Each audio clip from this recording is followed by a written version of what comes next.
Selamat datang kembali para sahabat bijaksana di kanal Kebijaksanaan Leluhur.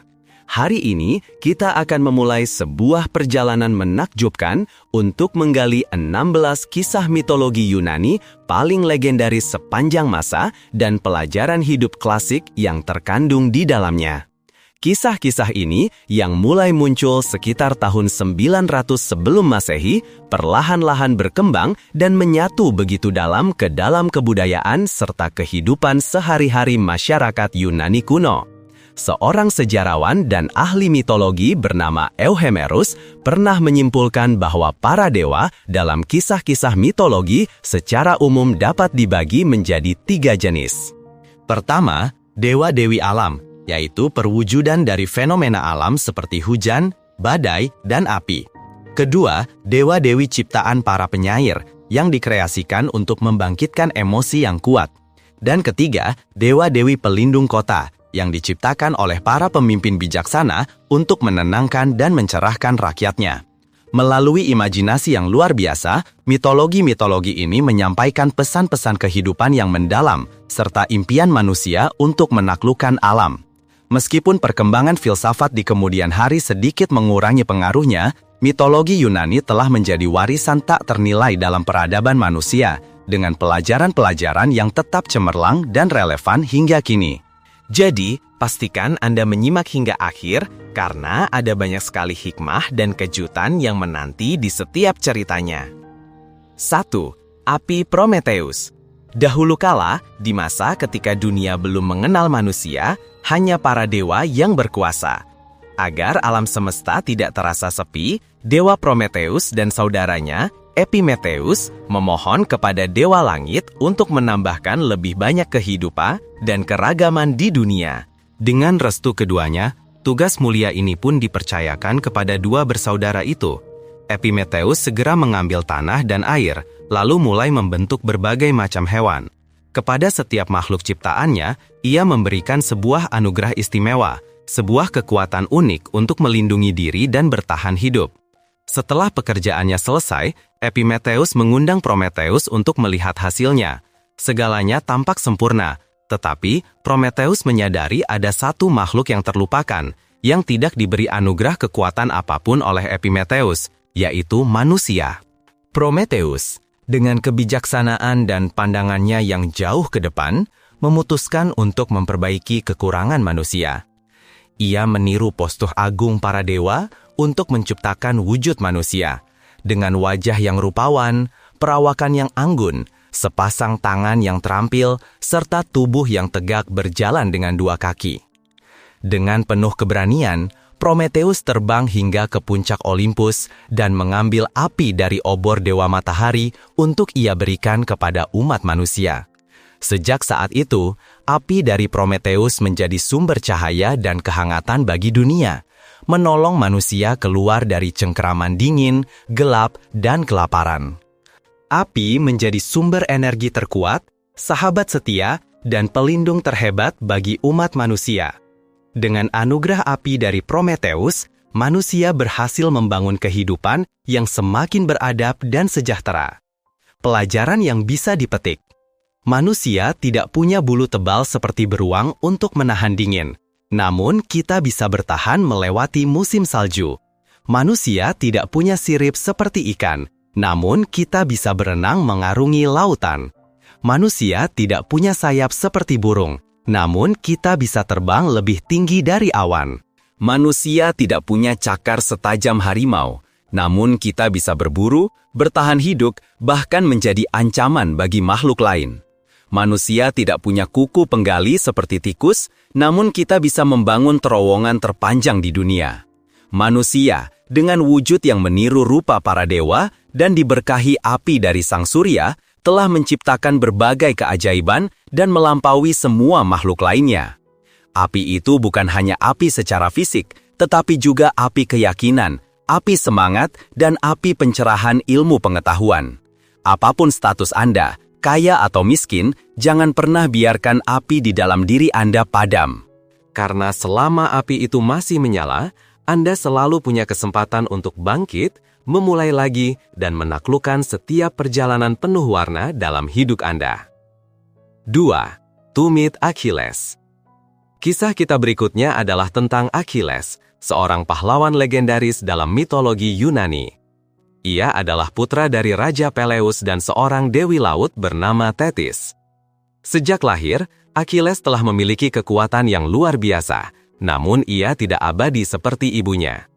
Saat Achilles baru saja dilahirkan, Dewi Thetis menerima sebuah ramalan bahwa putranya akan gugur dalam sebuah pertempuran yang dahsyat.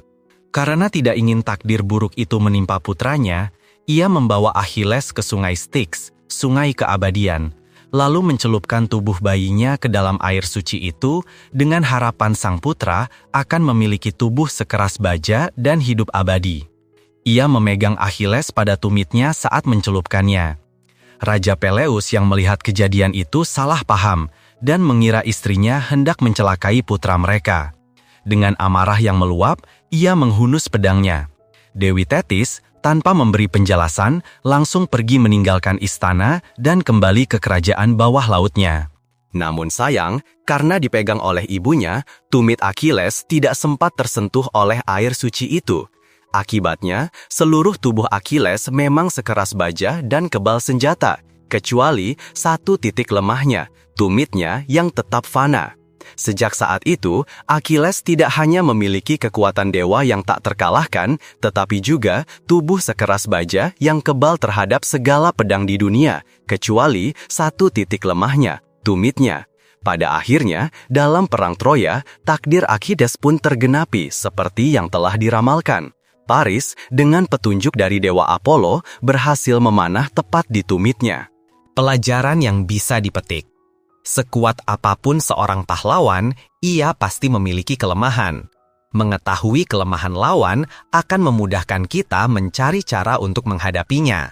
Mengetahui kelemahan diri sendiri, kita harus segera memperbaikinya jika tidak ingin diserang. Jangan pernah menggunakan kelemahan kita untuk melawan kekuatan musuh.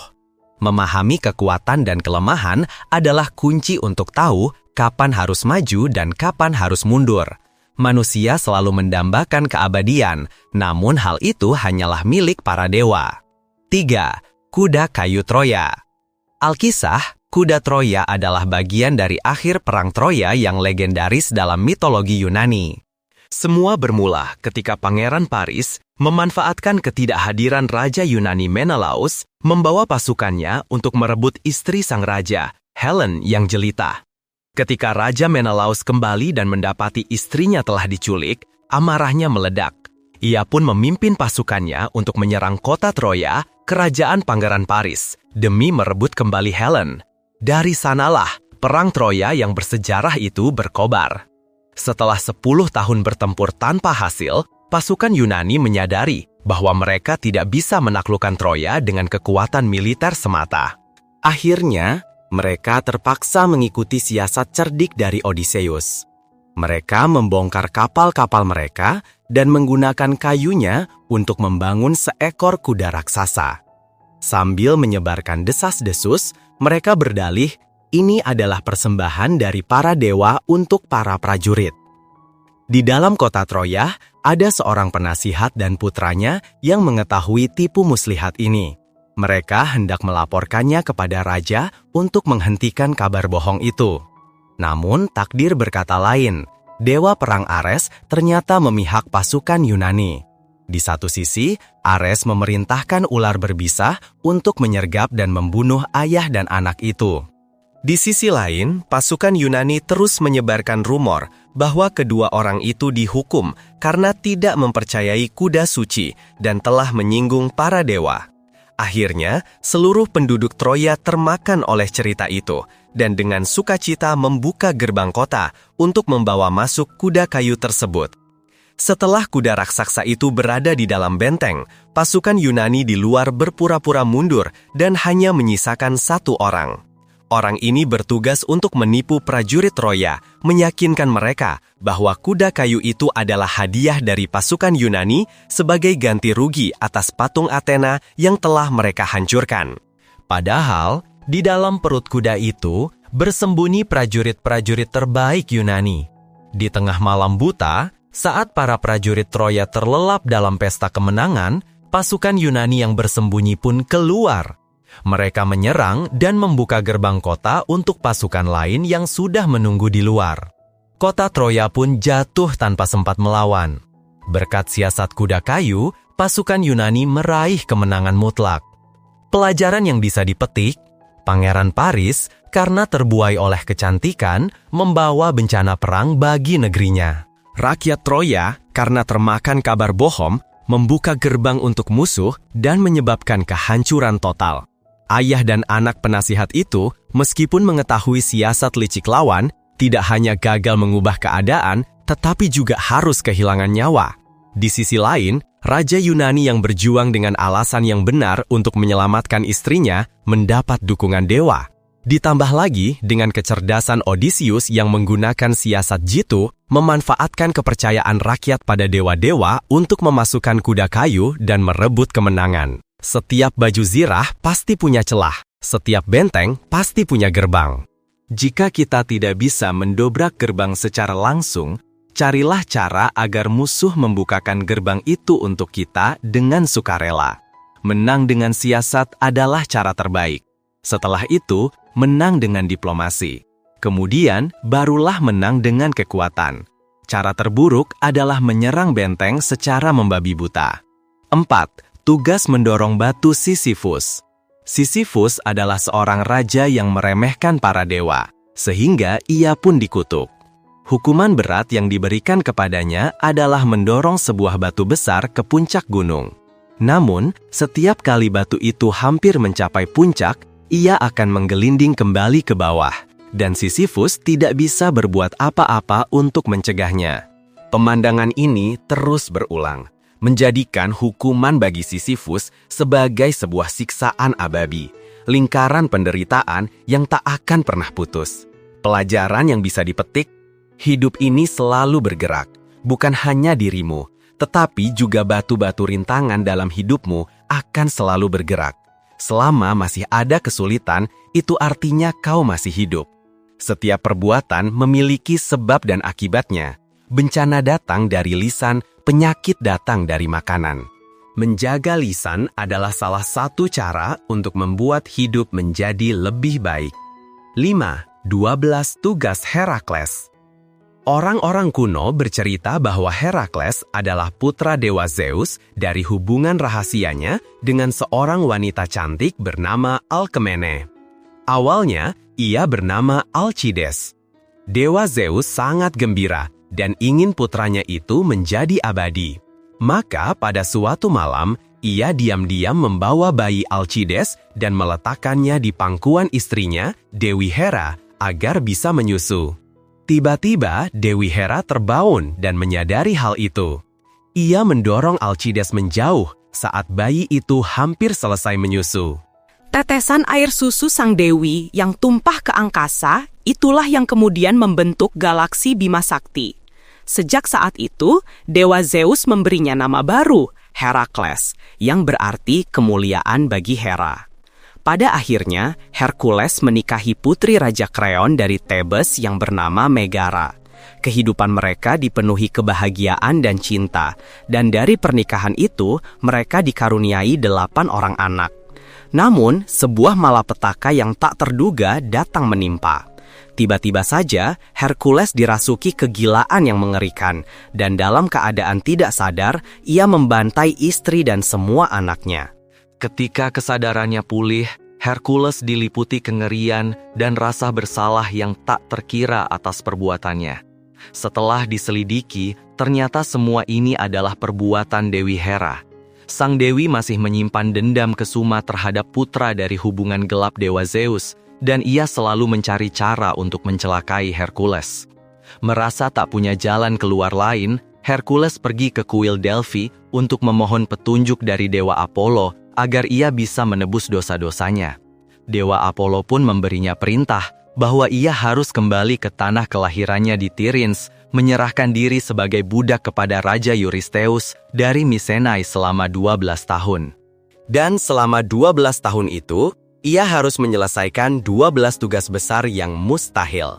Mendengar perintah Dewa Apollo, Hercules pun pasrah dan mengabdikan dirinya kepada Raja Eurystheus. Selama 12 tahun masa perbudakannya, Hercules berhasil menorehkan 12 prestasi gemilang yang namanya menggema ke seluruh penjuru dunia. Tugas-tugas itu adalah: pertama, membunuh singa Nemea. Kedua, membinasakan monster Hydra dari Lerna. Ketiga, menangkap hidup-hidup babi hutan Erymanthian. Keempat, menangkap rusa Kerinea yang memiliki tanduk emas. Kelima, membasmi kawanan burung Stymphalian yang mematikan. Keenam, membersihkan kandang kuda milik Raja Augeas dalam 1 hari. Ketujuh, menangkap banteng kereta yang buas. Kedelapan, merampas kuda-kuda betina milik Diomedes yang memakan daging manusia. Kesembilan, mengambil sabuk milik Hippolyta, ratu dari kaum Amazon. Kesepuluh, mencuri kawanan ternak milik Geryon. Kesebelas, menangkap Kerberos, anjing penjaga dunia bawah yang berkepala 3. Kedua-belas, mengambil apel emas dari Taman Hesperides. Pelajaran yang bisa kita petik. Ada pepatah yang mengatakan, ayah yang menabur angin, anaknya yang akan menuai badai. Ayah Hercules, dewa Zeus, berselingkuh dengan wanita lain dan bahkan membiarkan putranya meminum air susu dari istrinya yang sah. Perbuatan salah dewa Zeus ini telah menumbuhkan kebencian yang mendalam di hati istrinya, Dewi Hera, yang akhirnya membuat Hercules menjadi sasaran pelampiasan amarah sang dewi. 12 tugas berat Hercules melambangkan makna menolong sesama, mengumpulkan kebajikan, dan menempa diri. Hanya dengan kebajikanlah kita bisa mendapatkan berkah, dan hanya dengan berkah itulah kita bisa mengubah malapetaka dan meluluhkan dendam. 6. Jason dan bulu domba emas. Alkisah, di negeri Kolkis, ada 2 orang anak yang melarikan diri dari ibu tiri mereka yang kejam. Mereka menunggangi seekor domba jantan yang memiliki bulu emas dan bisa terbang. Namun, domba itu akhirnya dikorbankan dan bulu emasnya yang berharga digantung di sebuah pohon suci, dijaga oleh seekor naga yang tak pernah tidur. Bulu domba itu adalah simbol kekuasaan dan tahta kerajaan. Jason sebenarnya adalah putra dari Raja Aeson dari Iolkos. Ketika Jason masih kecil, pamannya yang bernama Pelias merebut tahta kerajaan dan mengasingkan sang pangeran muda ke tempat yang jauh. Bertahun-tahun kemudian, Pelias berjanji akan memberikan sebagian kerajaan di Iolkos kepada keponakannya itu. Dengan satu syarat, Jason harus berhasil membawa pulang bulu domba emas. Demi mencari bulu domba emas yang legendaris, Jason pun membangun sebuah kapal bernama Argo dan mengumpulkan 50 pelaut paling berani. Setelah melalui berbagai petualangan yang luar biasa, mereka akhirnya tiba di negeri Kolkis di tepi Laut Hitam. Dengan bantuan dari Medea, putri Raja Kolkis yang jatuh cinta padanya, Jason berhasil mengalahkan sang naga dan merebut bulu domba emas. Pelajaran yang bisa kita petik. Kedua anak yang malang itu membutuhkan domba berbulu emas untuk lari dari ibu tiri mereka. Jason membutuhkan bulu domba emas itu untuk merebut kembali haknya yang dirampas oleh sang paman. Ibu tiri dan paman dalam kisah ini adalah gambaran dari orang-orang yang serakah akan kekuasaan dan tega mengorbankan nyawa anak-anak yang tidak bersalah.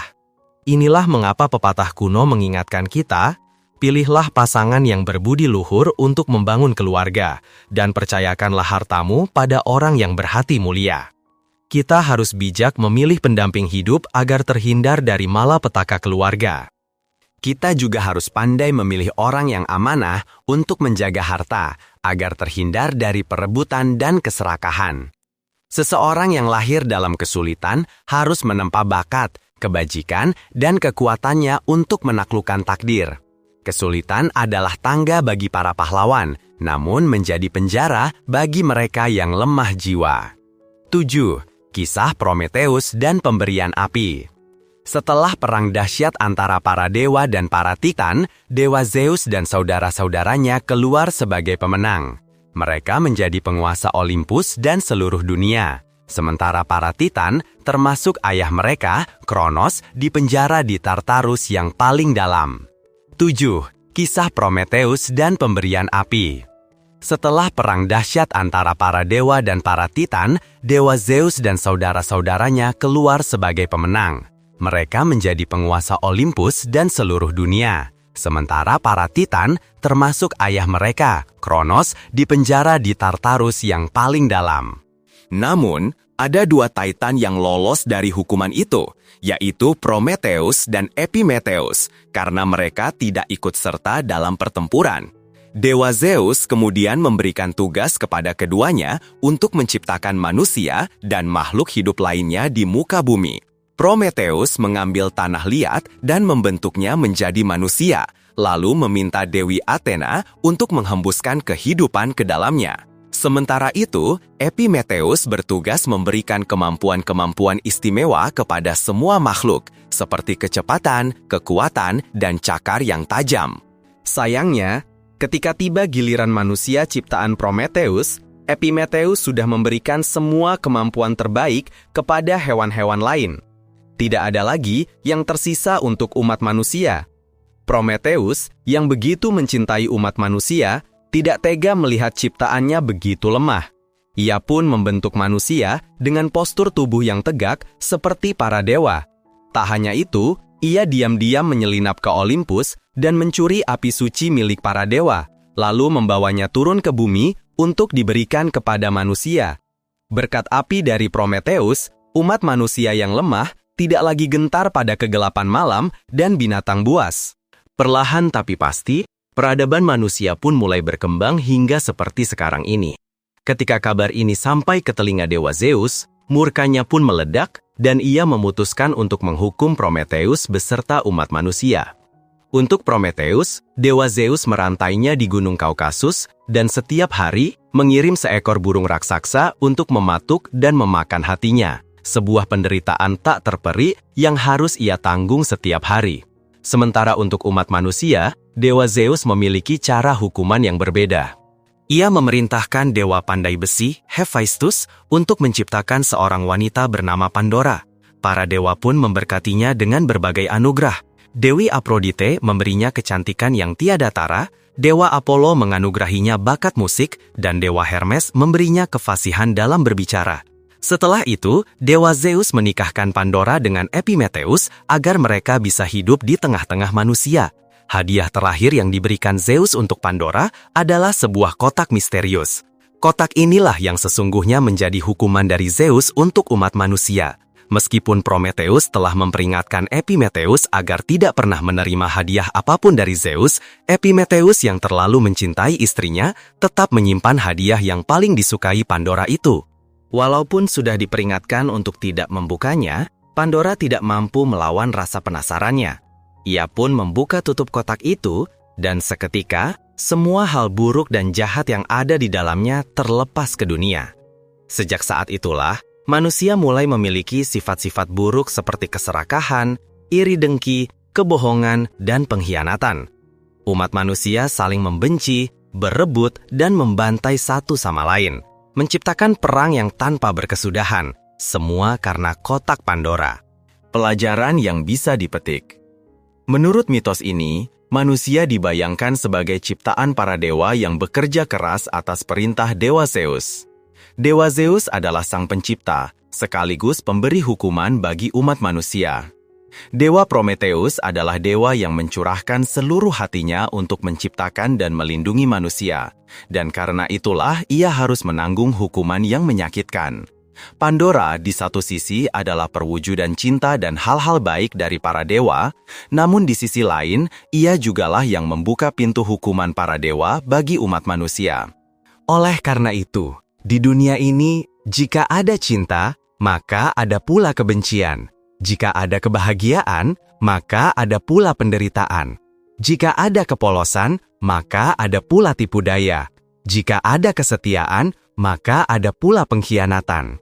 Kehidupan ini ibarat sebuah persamaan yang saling menyeimbangkan. Jika ada sisi benar, pasti akan muncul sisi salah. Manusia baru bisa terbebas dari penderitaan jika mereka tidak lagi dikuasai oleh rasa penasaran, keserakahan, iri dengki, kebohongan, dan pengkhianatan. 8. Kemenangan Perseus dan Medusa. Alkisah, Medusa adalah seorang gadis dengan kecantikan yang luar biasa. Ia sangat taat memuja Dewi Athena. Kecantikan Medusa menarik perhatian dewa laut, Poseidon. Meskipun Medusa menolaknya, sang dewa tetap gigih mengejarnya, membuat Medusa lari mencari perlindungan ke dalam kuil Dewi Athena. Namun, Dewi Athena justru mengabaikan permohonan Medusa, membiarkan Poseidon melakukan perbuatan nista terhadap gadis itu tepat di dalam kuil sucinya. Karena murka atas perbuatan mereka yang telah menodai kuilnya, Dewi Athena justru menghukum Medusa, bukan Poseidon. Sang dewi mengubah Medusa menjadi wujud yang mengerikan dengan rambut ular, tangan terbuat dari perunggu dengan kuku yang lebih tajam dari pisau.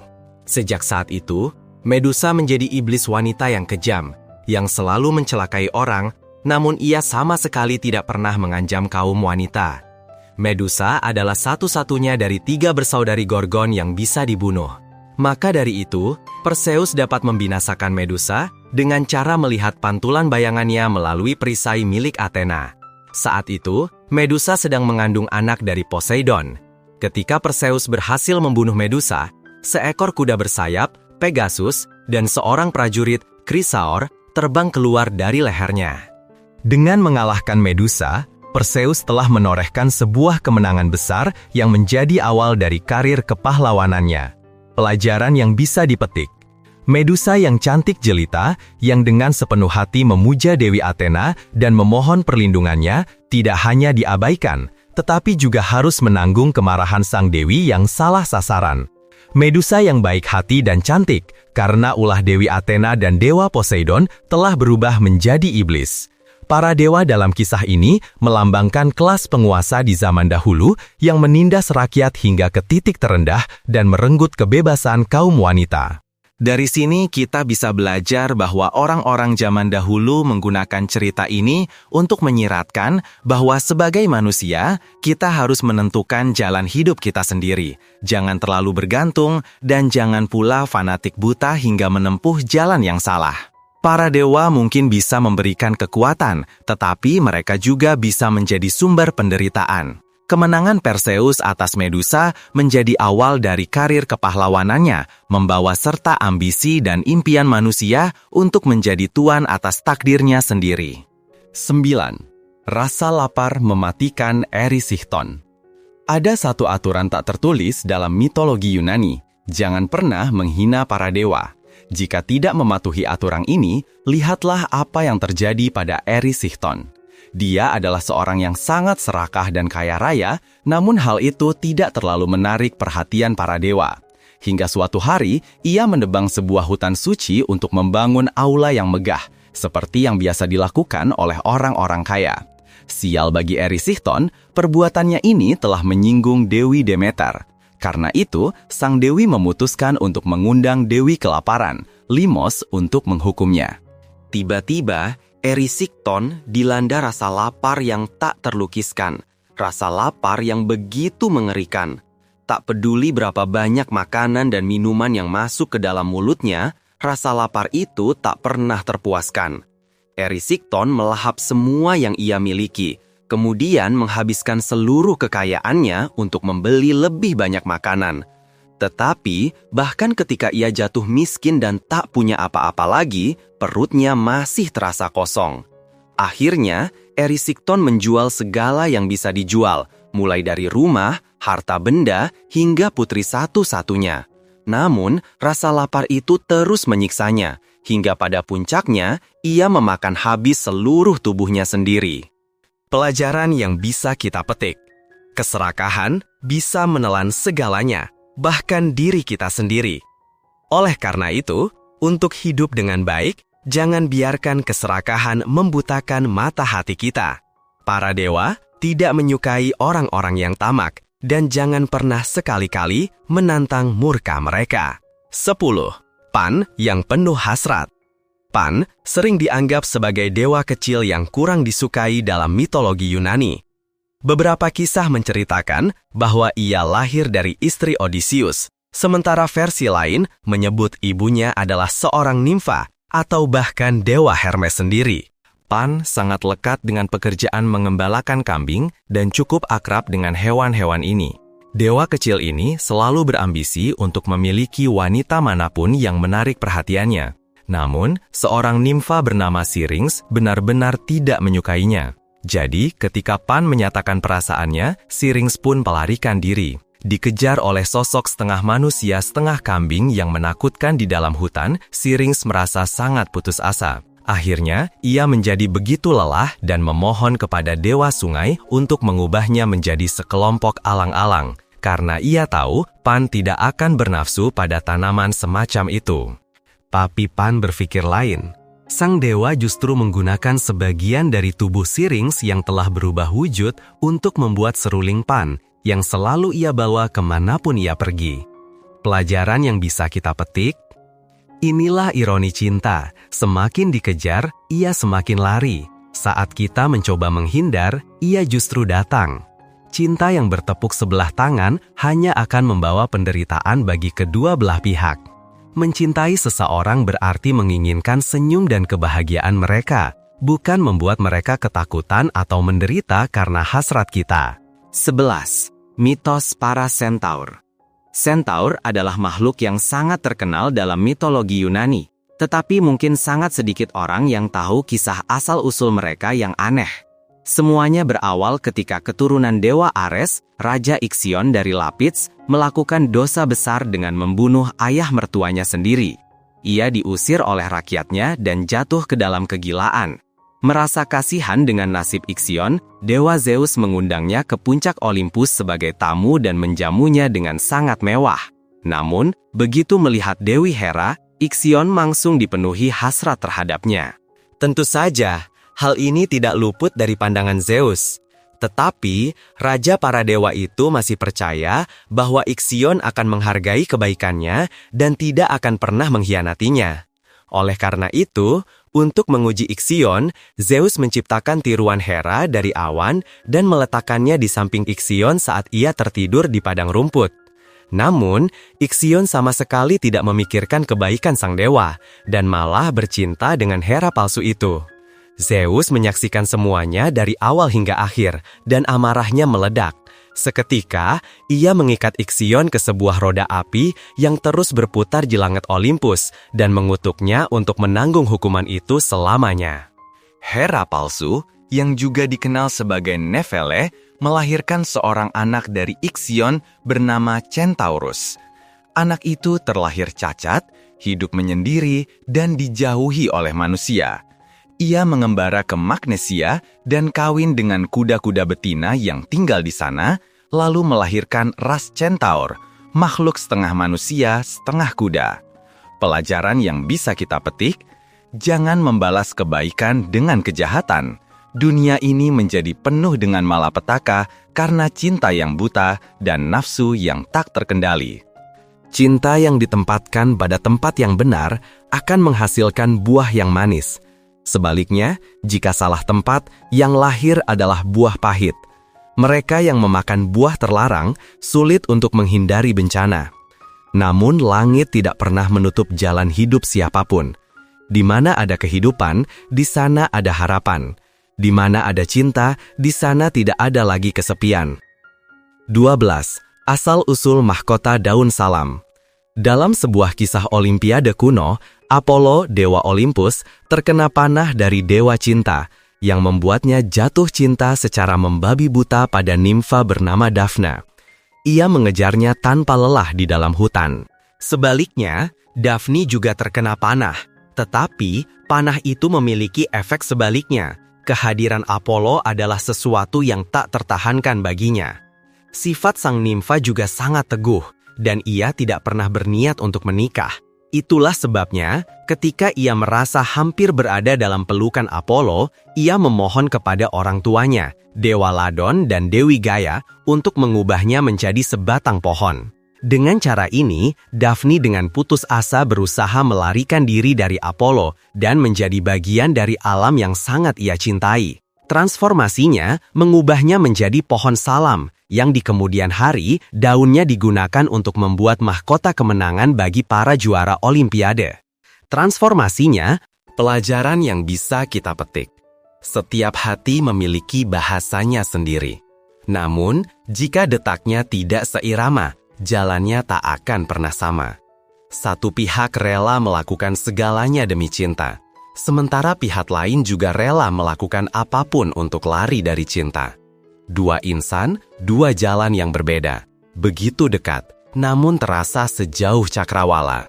13. Kegigihan Arachne. Dalam mitologi Yunani, Arachne adalah seorang gadis biasa yang memiliki bakat menenun yang luar biasa indahnya.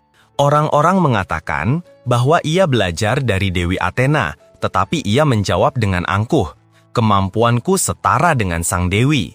Dewi Athena mendengar kesombongan itu dan menjadi sangat murka.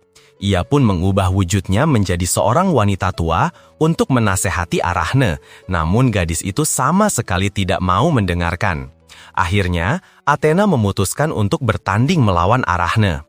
Dalam pertandingan itu, Arachne menenun sebuah kain yang menggambarkan 12 dewa-dewi di puncak Olympus, sementara Athena, yang dipenuhi amarah dan rasa tidak suka, memukul Arachne dengan alat tenunnya.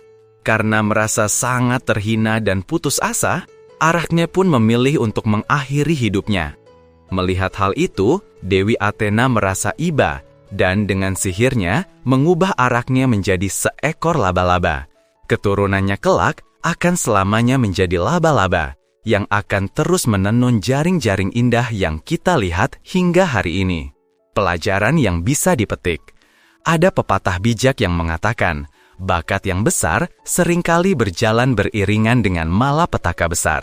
Orang yang berbakat memang mudah membuat orang lain iri hati.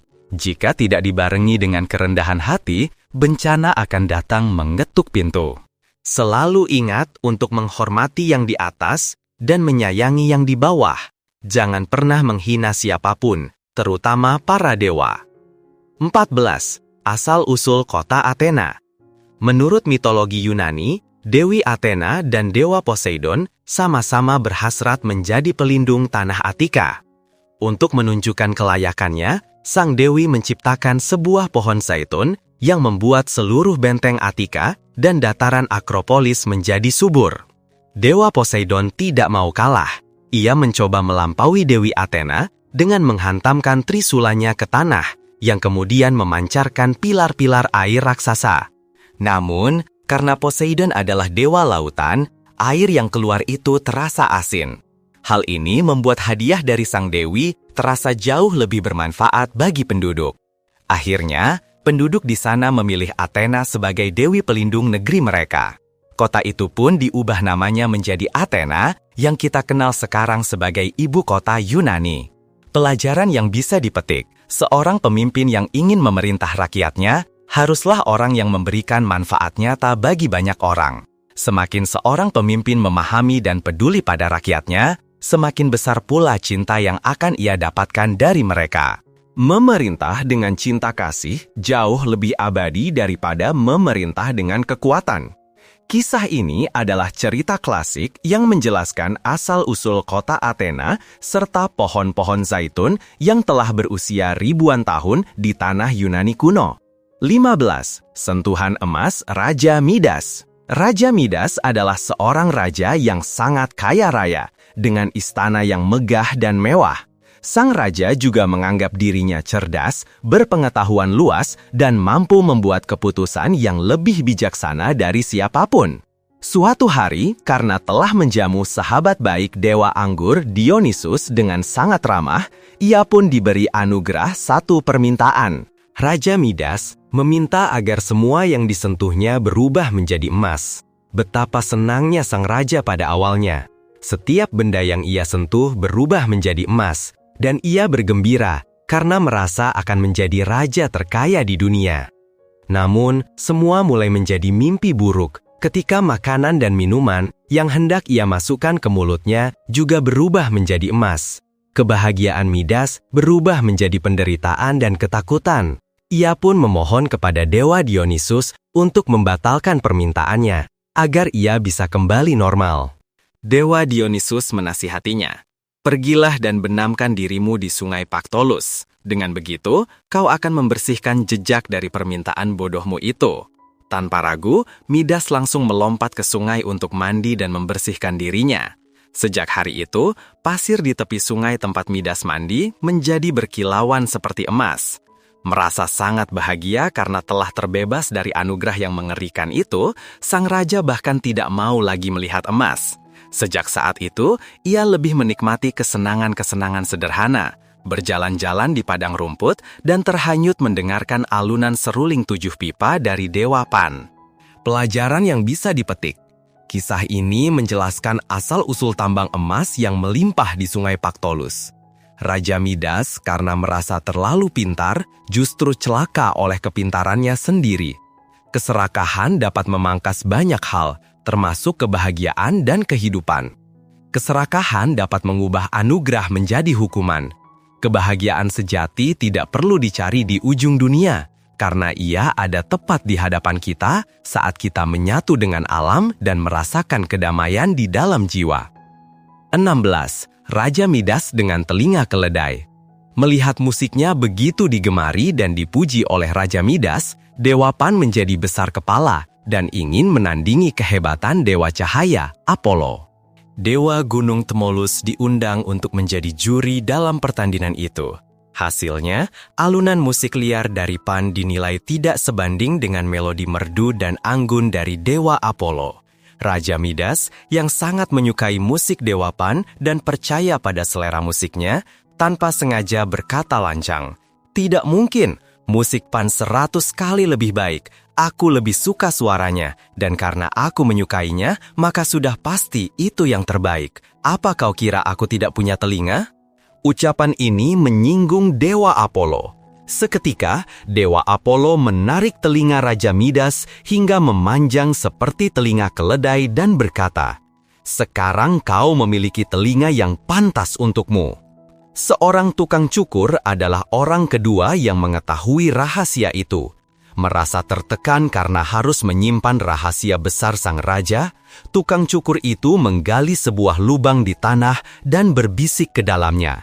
Raja Midas punya telinga keledai. Setelah itu, ia menutup kembali lubang itu seolah-olah telah mengubur rahasia tersebut dalam-dalam. Namun, rumpun ilalang yang tumbuh di dekatnya mendengar bisikan itu. Setiap kali angin berdesir, rumpun ilalang itu akan berbisik, "Raja Midas punya telinga keledai." Sejak saat itu, seluruh kerajaan pun mengetahui rahasia sang raja.